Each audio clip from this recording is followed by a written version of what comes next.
Well, I think that, as I've said before, this is what they ran on. This is what Albertans elected them to do. Certainly a higher minimum wage coincides well with the City of Calgary's poverty reduction strategy. But we do have to be mindful of the impacts on nonprofits and particularly on very small businesses. And I hope that after the October increase, they do spend a little bit of time trying to see if there are mechanisms to lessen the impact on those groups. How significant could the impact be for civic partners? Well, I've only received one letter so far, but that letter from one of the civic partners essentially said they can't operate their business if the minimum wage goes up, and they'll be seeking a higher operating subsidy. Which one is that? I shouldn't say. Okay.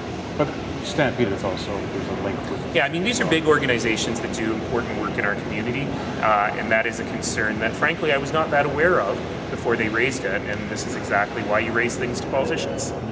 So given the fair wage policy, if that means a request for a higher subsidy, would council necessarily follow through with that? Then say, okay, you're going to pay a fair wage, it's going to cost the citizens of Calgary more. As you know, the challenge is we don't have any money. So this will continue to be a matter of some debate, and I imagine for these nonprofit organizations, there'll be a difficult adjustment. That said, if they have until 2018 to make those plans, then they've got some time to phase that in.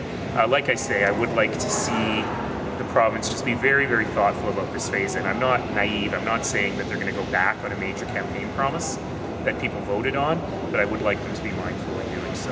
One last question. We're done. Hey, thanks. Awesome.